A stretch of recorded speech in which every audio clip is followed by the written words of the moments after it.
Good afternoon, brothers and sisters. It's a great pleasure to be here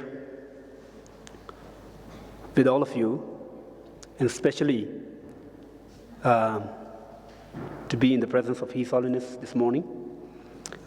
Now, the topic that I'm going to discuss is life and consciousness.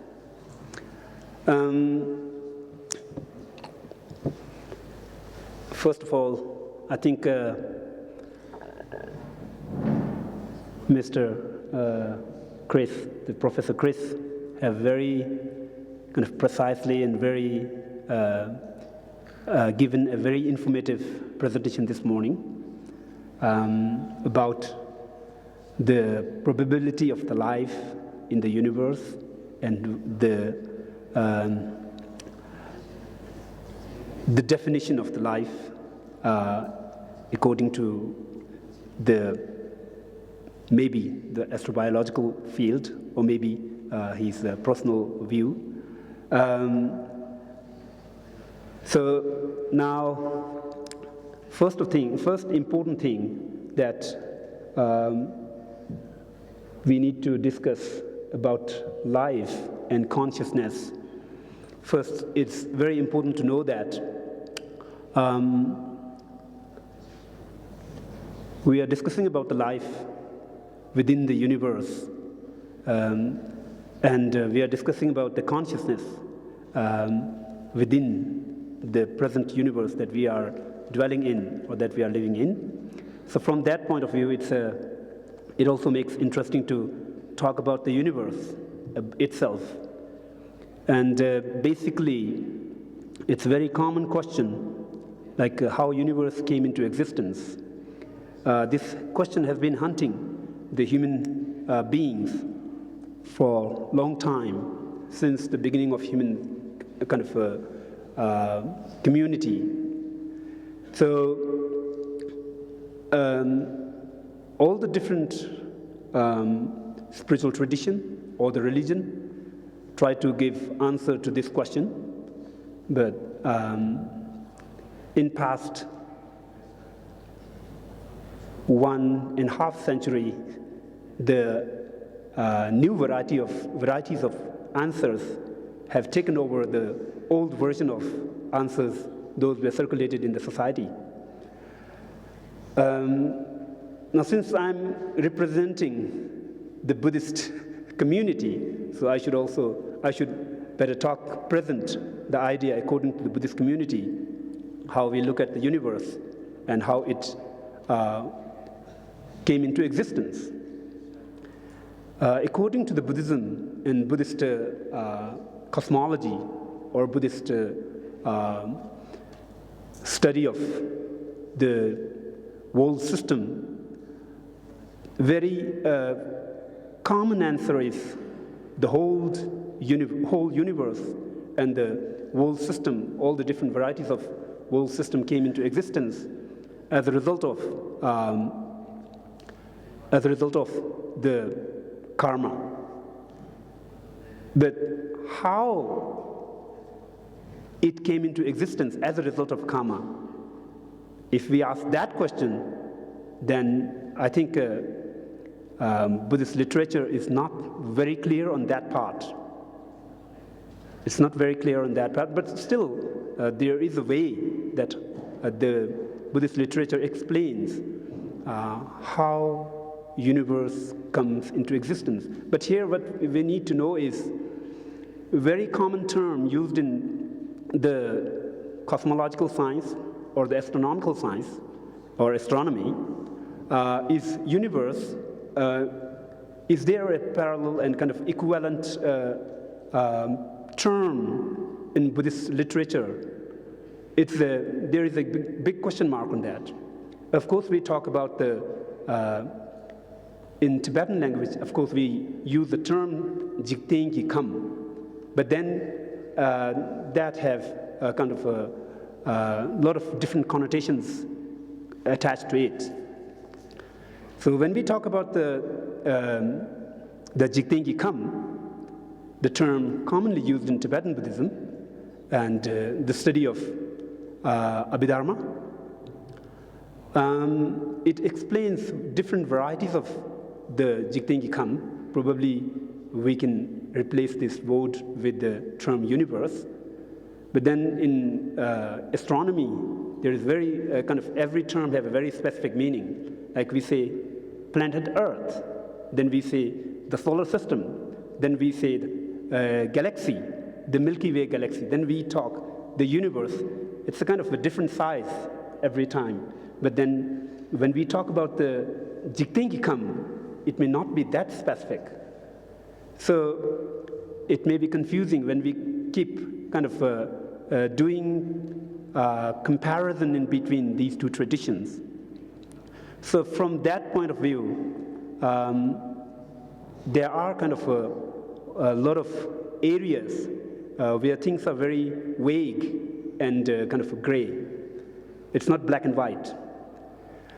So just according to the Abhidharma, when we learn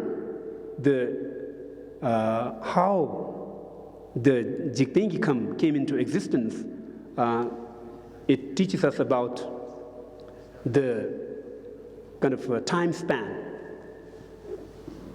The whole circle of time span, according to the Abhidharma, takes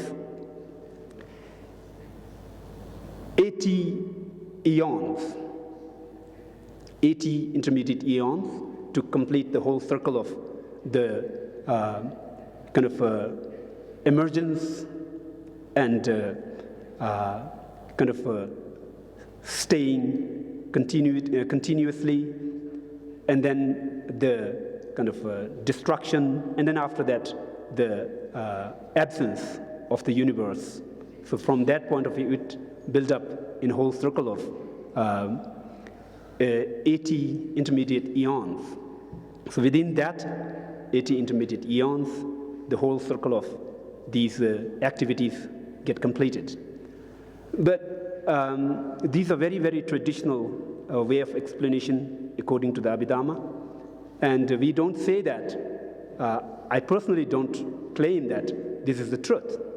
As His Holiness has told this morning, that for me it doesn't matter world is flat or world is kind of round.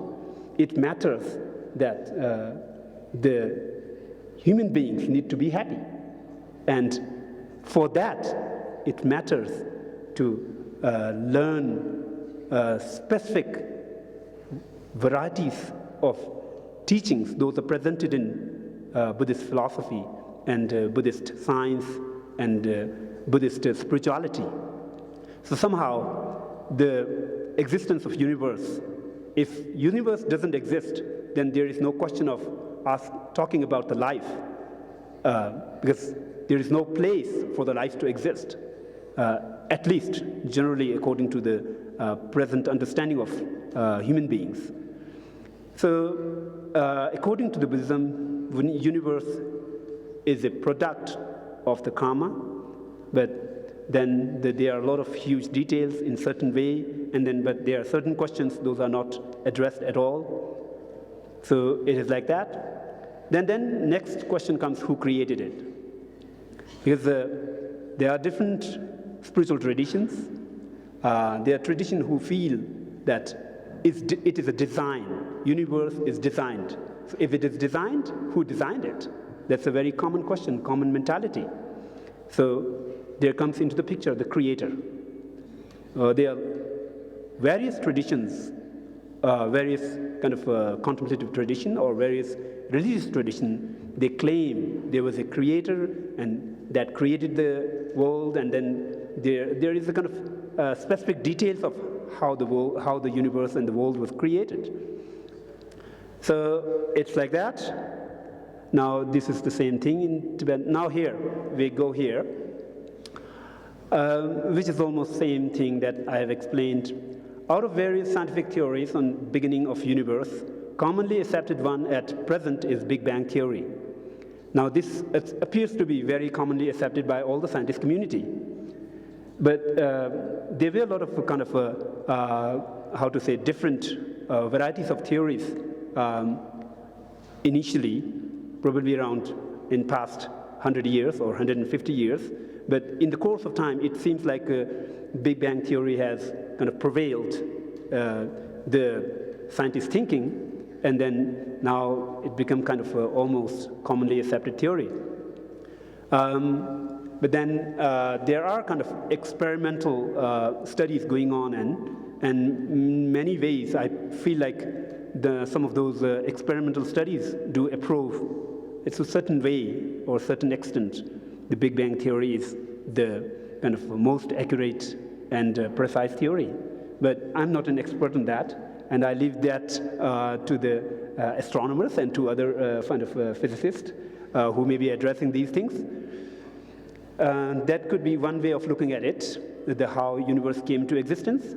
Then, out of various theories in Buddhism, common one is after completion of empty eon, a very subtle wind appeared, and it gradually grew into universe. The habitat solar system that is included in that. The process requires one intermediate kalpa.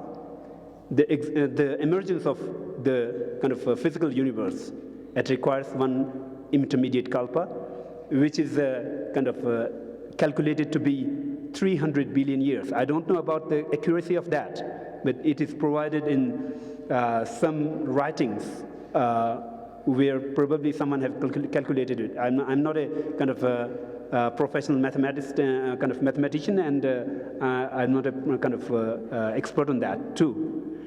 So now here, the traditional Buddhist way of explaining how universe came into existence, it's very difficult to prove it through any kind of experimental science study or something like that. But then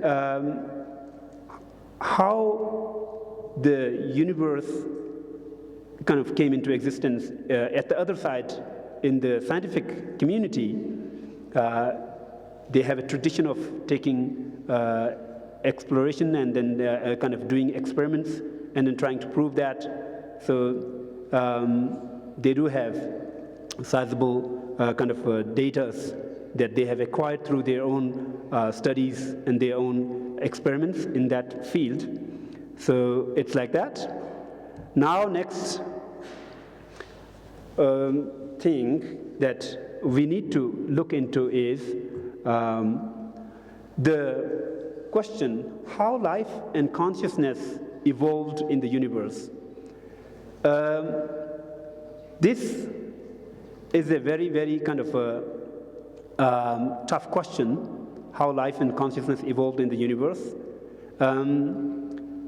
The Buddhism and Buddhist science or Buddhist study of life or Buddhist study of kind of Abhidharma also have its own way of explaining how life came into existence in that universe which was produced through the explained process.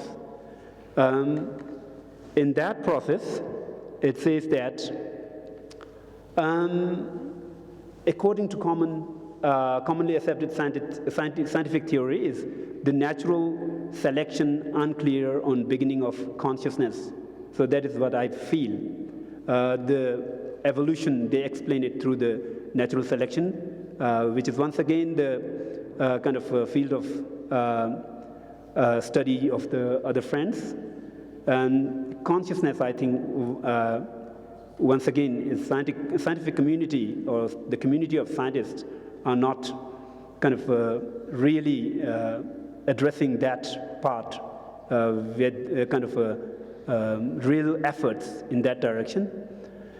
But at the other hand, the Buddhism, or the Buddhist studies explains, life has been existing in the universe eternally. Instead of explaining how it began, emphasis is put on explain how it recycles or continues. It applies to consciousness too. So here, Buddhism never tells us in general how life has started, because it's an irrelevant question. It's irrelevant in the sense that according to the Buddhist belief system, or according to the Buddhist philosophy, life has been existing without a beginning point. So if something is existing without a beginning point, there is no way. It's irrelevant to kind of explain, or it's irrelevant to keep saying or explaining about the beginning point, how it came into existence.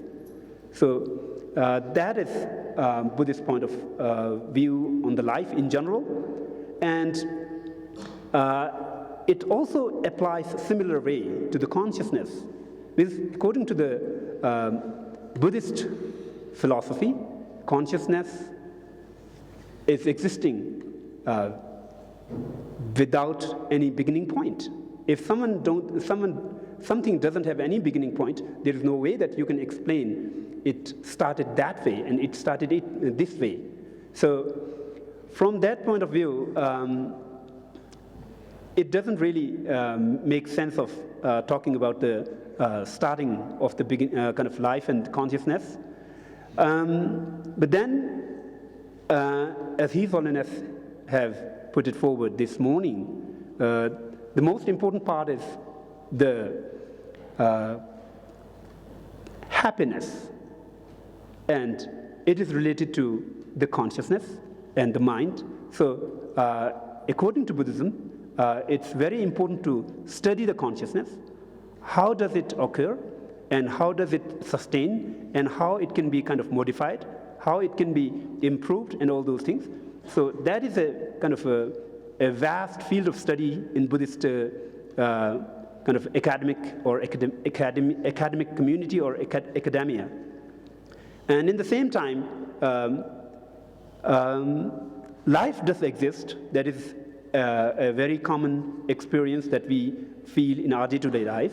And life is an important factor. So it's very important to know how does it kind of sustain, and how does it recycles.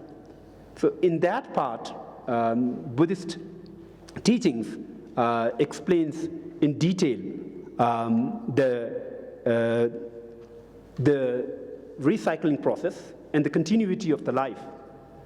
And when we talk about the recycling process and the continuity of the life, we first need to know what is the life. If we don't define the life, there is no way that we can talk about the recycling process and continuity of the life. So it is all dependent on the definition of the life. How do you define it?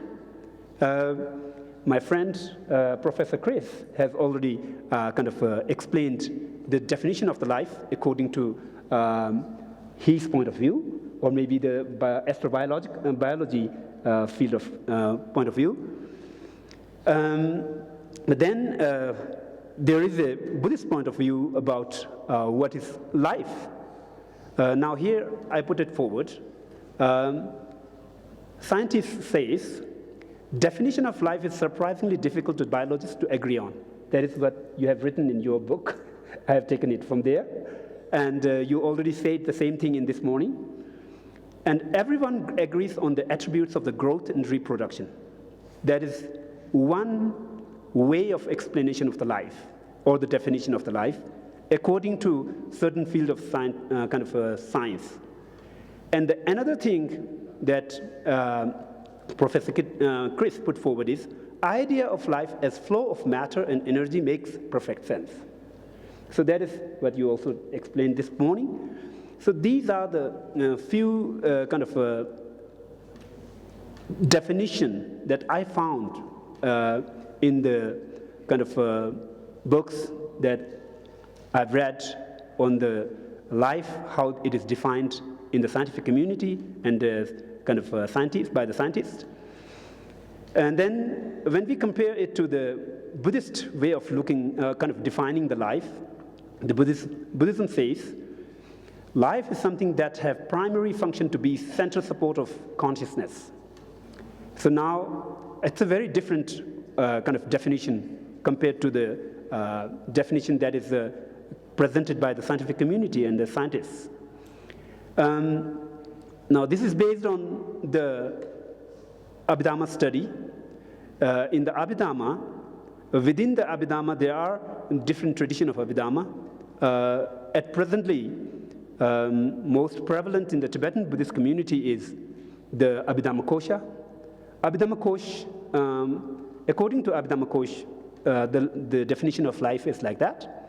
But then, according to the Abhidhamma Atsanga, definition of life could be a little bit different. Because Abhidhamma Atsanga explains the life from different angle. They divide the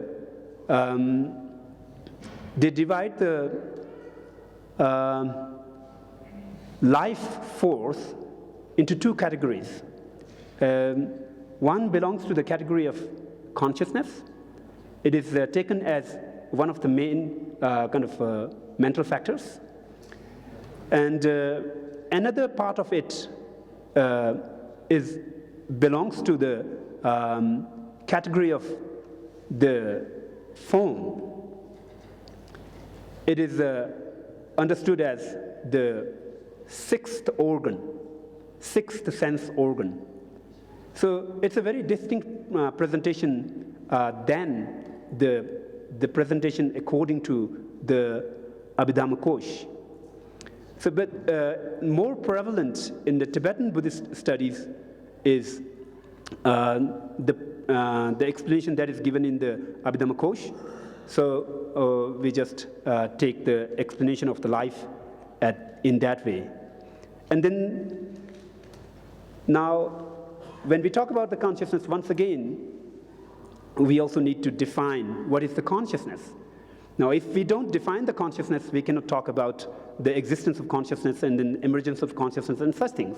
So it's very important to know, how do you define the consciousness?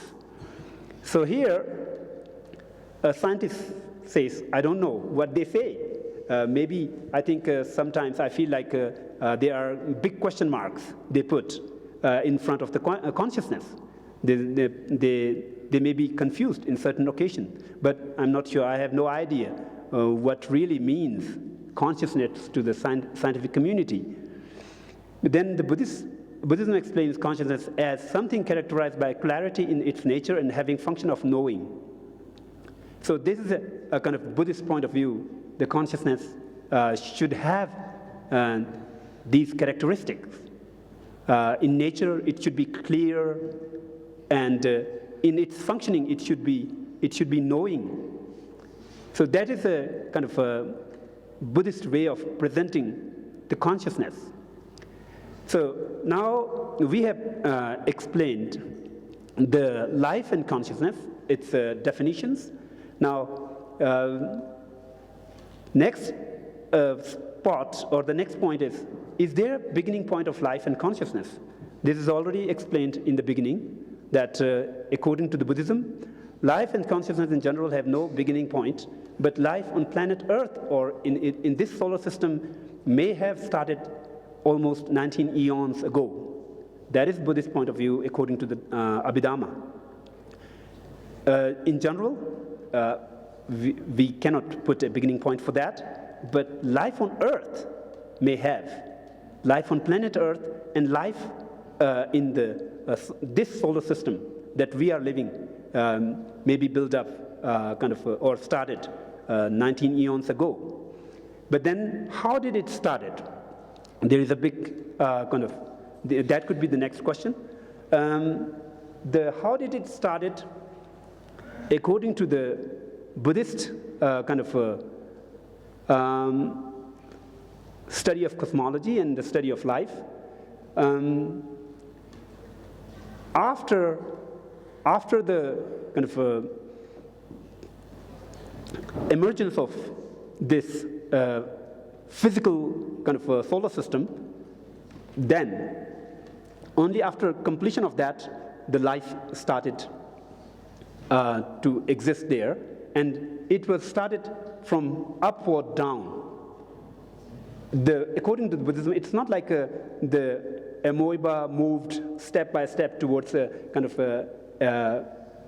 emerging into a form of intelligence and all those things. It is moved from upside down because there is a level of existence which cannot be destroyed or which cannot be destructed. It remains forever. So in those level of existence or those planes of existence, life is always available. So from there, the one variety of life dropped down into this solar system, and then in the course of time, more and more varieties of life then dropped down, and then it evolved here. So this is the process according to the Buddhism. Now it goes step by step, it goes all the way down to the last step. And then there will be the the continuity of the universe, the solar system for a certain period, and then after that it starts dismantling. So that is the Buddhist way of looking at it. And next question is, where and how do life and consciousness thrive? Under what conditions do they flourish? So this one is for thriving and sustenance of life and consciousness, according to the scientists, they require nourishment like air, water, and various other factors. For flourishing, they may need carbon or amino acids. There are lots of question marks. I've taken some of them from your book, The Living Cosmos, and I think maybe some of them are not, but it's basically most of them are from your book. And then next is, Buddhism says, 4 types of nourishments are needed: food, contact, volition, and concentration. Maybe carbon could be necessary for a specific type of limited variety of life, maybe, but the text won't say anything about the carbon, because carbon was a particle which was not known in those days, at least in its present name. So it is not explained in that. Many questions raised by scientists are new to Buddhism, so it is not clear on those. The thing is, when we talk about the food, according to the Buddhism, there are different varieties of foods. Basically, foods are those are comprised of mass and taste and liquid and those types of things. But that kind of food is just required for a specific variety of lifestyle. Not all the types of lifestyle need that kind of food, or varieties of life need those kind of foods. The contact is different variety of food, nourishment that is needed, and it is needed by a different varieties of life.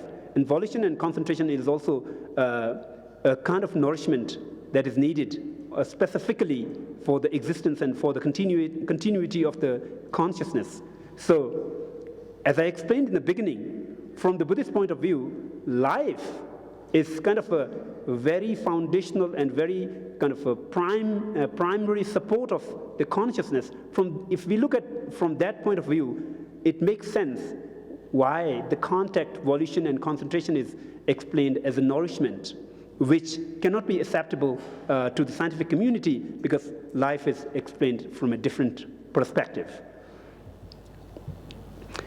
So next thing is it possible to improve life and consciousness? If yes, how to improve them? So when we get there, Scientists say that yes, but methods vary greatly, ranging from medicine, science, business, education and technology, etc. Buddhism says yes, methods are explained in great detail, mainly spiritual training taught in Dharma, in the way to elevate life and improve consciousness. Now here, I think we, instead of addressing the life and consciousness itself, if we address this part, then comes into the picture the Buddhist spirituality. So Buddhist spirituality is something that is very different from the science. So in Buddhist spirituality, it explains the kind of detailed method how to improve the life, how to improve the consciousness, how to make consciousness grow more kind of efficient and more powerful, and a lot of such characters, how can it be improved? Like specifically when we talk about the concentration and when we talk about the kind of insight and all those things, those are the ways that can be employed to improve the consciousness and elevate one's consciousness to the higher level and make the life more kind of meaningful and make one's living more peaceful and happy. So that is that way. Is it possible to produce new life and new consciousness? This is another question. So here, science probably say maybe, or probably or yes, but I'm not clear on the science part of it because it's once again a kind of a field that to be addressed by my friends. Buddhism says no, there is no chance to produce new life. Life produced at present must be continued from the source life in past. It's a recycling process. No chances at all to produce a fresh new consciousness without involvement of source consciousness in the past. So this is very clear. Buddhism is very clear on that. There may be some, just recently, the question was asked to Professor Chris by, David. Is it possible to kind of produce new life? So according to the Buddhism, it is not possible at all, unless there is not involvement of a life that is existing. Before that, there is no possibility. Now, in the consciousness, when we talk about the consciousness, it applies completely similar way. So there should be a kind of continuity of the consciousness. So from that point of view, now, okay, I'm coming to the end. So here,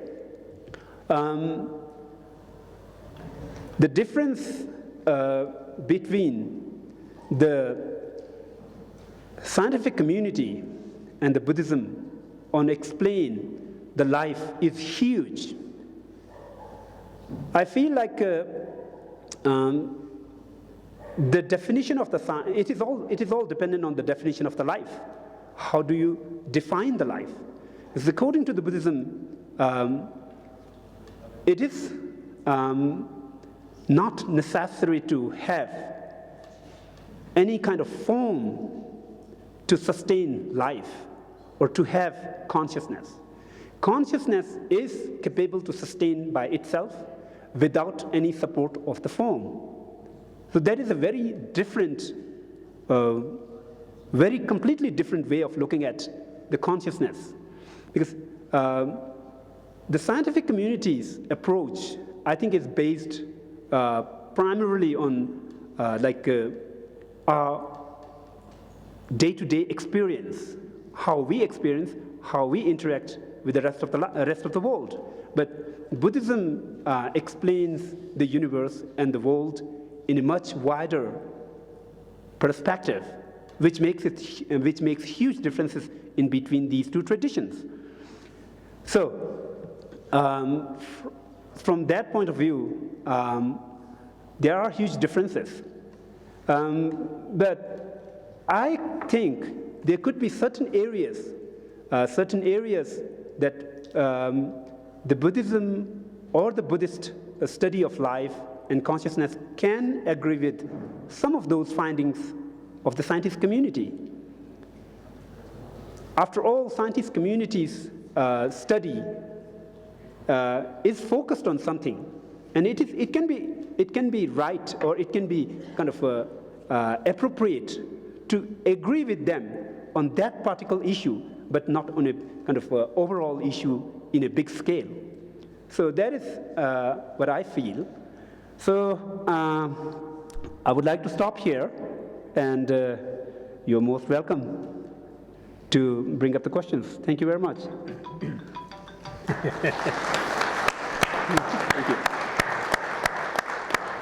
Thank you. Thank you, Ken Rinpoche. Thank you. No, that excellent comparison between contemporary science and Buddhist perspectives.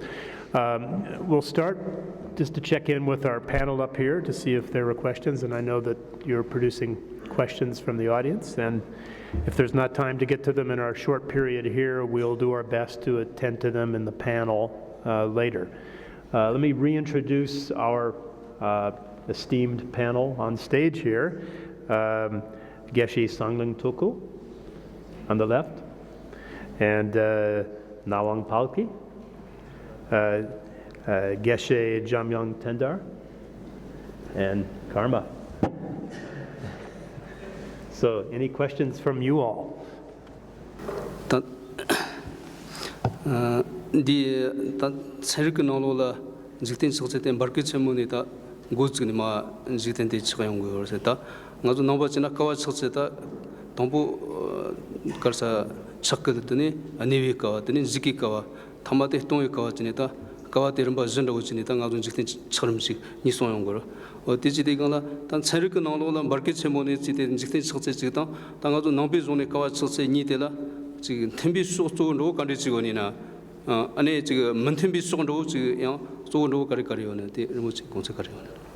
So Geshe-la's question is that, like, in scientific system, we talk about the Big Bang as the beginning of the universe, and in Buddhist traditions, we talk about the emergence and the existence, and finally the end of the universe. And there's a specific cycle about the beginning and the end of the universe.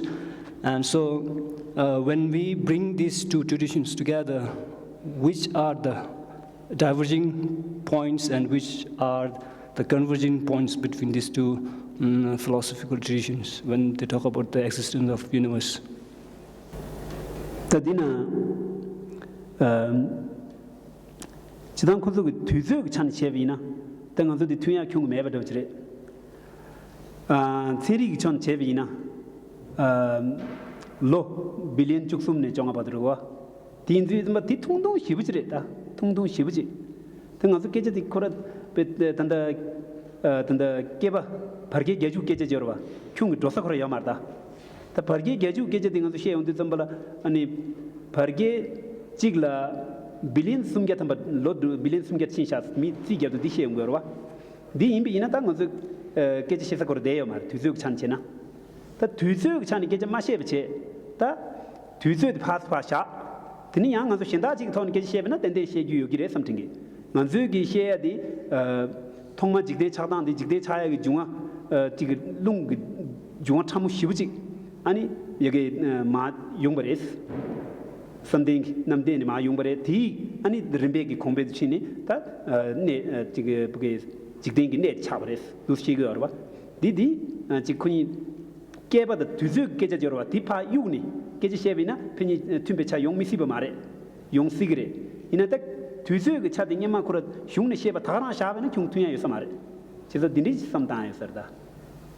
So I explained him, if we kind of retain the time span that is given in kind of Buddhist Abhidhamma text that took to emergence of this kind of solar system and then the existence and sustenance of it, and then kind of a destruction of it. If we retain that kind of time span, there is no way that we can get closer to the Big Bang. If we kind of completely wipe that out, and then after wiping that out, if we try to kind of combine or do a comparison in between the Big Bang and the Buddhist way of explaining the emergence of the universe, there could be certain points that we can say that it appears quite similar to that, it appears quite similar to that. So it's like that. So I have a question. Yeah. So I like very much the definition of life as a center of support for consciousness, and I think these are very interesting things to consider. And a discussion that I've often had with monks over the years is where do you draw the boundaries around where consciousness is possible or where sentience is possible.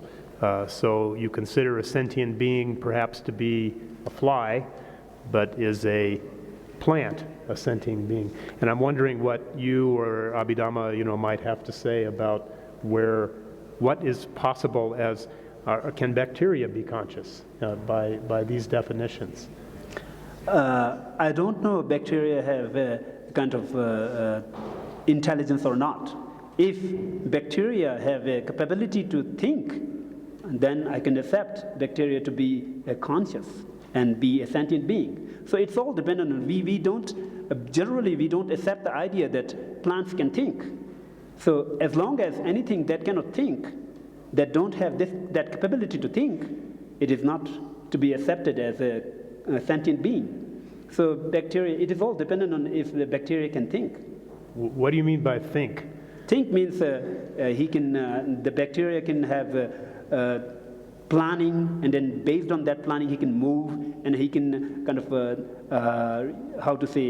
he can move to consume the things, and he can do those functions that those intelligent beings can do. So that is what I feel. Well, this may be the seeds for a longer discussion later, because it's a very, very interesting point. Is that the same as your definition of simply clarity of nature and function of knowing? So, to be continued. Thank you. Thank you. Ngaranzugi dan nangchuni shek delaya namshi se on dukanla namshi tamuchi shengwa tanda tseriba gese on dukanla pen namshi do kyone kuntul be ngodo do je kyone mendo de indu kanla namshi tamuti di shumjer gibe lungsam tamuchi yore rowa lung tinde tamuti manguchi chu duba ina ragwa chaye na sakand shede. I would like to ask Rinpoche a very small question. From Buddhist point of view, when we talk about consciousness, we can talk about a very subtle consciousness. And along with that, we talk about a very wind energy which carries or which embodies that subtle consciousness. And when we ask our science scholars, they don't really have overall acceptable definition of what is consciousness. And so my question really is that if we combine these subtle wind energies together, then can we have a grosser level of wind energy that we can detect in a gross level? Chidang di namshi chamyu gu namsha xie di yang nangbeg xiong nanglo la yongda ma yinba che yang tumo ma yinba che redwa yongda ge jige namshi gi namsha xie undu namshi chamyu ke je di yongga marwa ta di tumo ma yinba desen khashi jina an namshi chamyu gu namsha xie di ge ani shombe lung gi namsha xie dine xie ni yongdi ya jore ina yang di shombe lung gi namsha di lung the tun du ni ani lung rakpa regi yor besna di khande ina samthingi di shombe lung di lung rakpa regi yona di shimbe lung di zo di peje ta jig namshe chamyu da namsha di ten gyobe shimbe lung thon ke je shebe inani di shimbe lung di yang peje nami imbe sonrochi she gung ro chage yore jig le la sobe wang chungwe di shebe ina di yan du ni ani jig bge jig rakwa nami rakwa chage yona mena se di jig di ya sega shungna di sega dinde ji yore se di sega jang thong ma ju di shutu ya ji shungna sega ma thong yin jang di shunu tebere ena ya ta tanda di namshi chamyu ge namsha di tanda di namshi ge namsha she undu mage tanda ngaz ngombe ge shungna tanda ngomba zöge na tanda di la namshi thara ge namsha ji dang da namshi la nangsing thara yorte nganzu di ge shindu thara namshi ge namsha di yungu ya marwa di maybe in the tindere de ina tanda di magena tanda neden debe lugi ngomba dube sing jore ngomba dube namsha she undu ngomba dube nang tini thupa yi gi namshi gi ani ten dilaya nganzo wangshi gi ten la sukjin ongbu shaba na shi thupa yi gi namshi gi ten la ya nyingi ongbu sing sha ngudwa nyingi ongbu se de sechu che undu ani nyingi gildu nebe ani shindu chabe jikpage sukjen jingla shagyo ore seachi di she undu dig deshe gyabindu ta di chetanda tes di insare tanda di ngomba duba di phege tol gyuriya di tanda varanasi gi tolob gilobe semba dojla gyuriore di gyurdu khunan di gi debach thiyore deba di na deshe gyabindu halam ma do jig di ta sanga lameni shebe peje jikpage manzudi mishik bi tigle se chi gyorwa ti da chanyam du chi da chanda bu du se chi tin sung yore ina yang di chige ta lobin chim semba dojla khurangi sanga lame sik ani phajo de jikbage ngoba duba de sik ni ga si bi za tin de thone an chik sung ba yingir ma ji khurang zo ge chigore ne den de be ngombe shung nang lo la ani mishik bi tigle se thanye di yung ga ayo sam sam dabchi 세상 딘디 다 대시 개당기 개버지 연구에서래 다디 인디 어딘지 지레샤 my answer is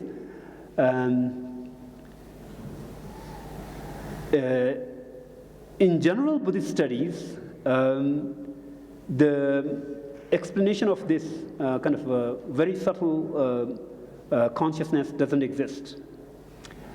It is a very specific kind of explanation that is found in very specific part of Buddhist studies. And that is a very kind of a common and prevalent in Tibetan Buddhist tradition. It is not common in other Buddhist tradition. So from that point of view, from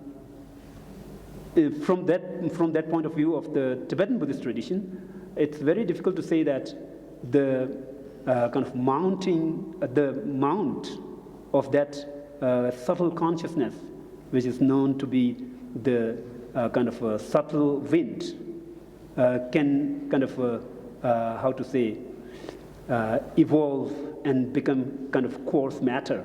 It's very difficult to say that because the text is not very clear on these issues, and it seems like it's a kind of ripening. It's a ripening state of some kind of karmic action.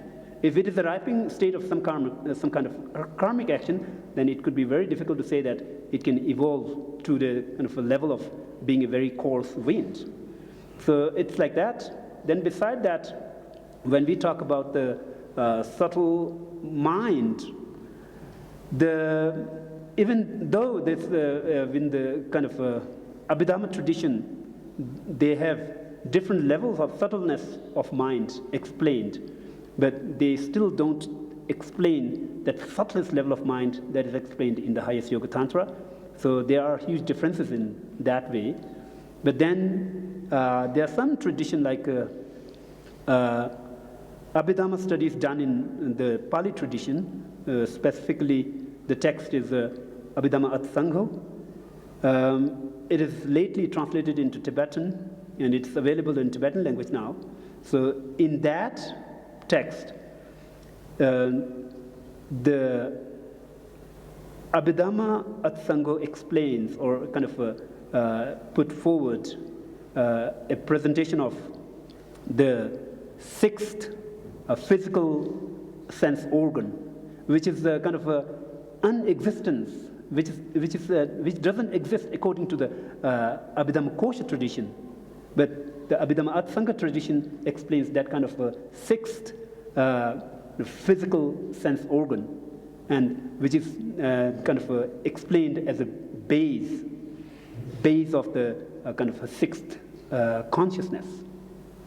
And then the scholar who translated the text also kind of have written a commentary on it, and in his commentary he says that maybe this sixth physical sense organ could be kind of the Abhidhamma Atsanga text or writer could be pointing towards the kind of subtle subtle drop. But none of the Abhidhamma literature explains about the subtle drop. So it could be possible that the scholar who translated this text from the original Pali language, because he has knowledge about this subtle drop and all those things, because he is an expert in Tibetan Buddhism, so he may have felt, or he may have kind of put this idea forward that they may be kind of referring for that. So it's like that. Thank you, Ken Rinpoche. Yeah. I think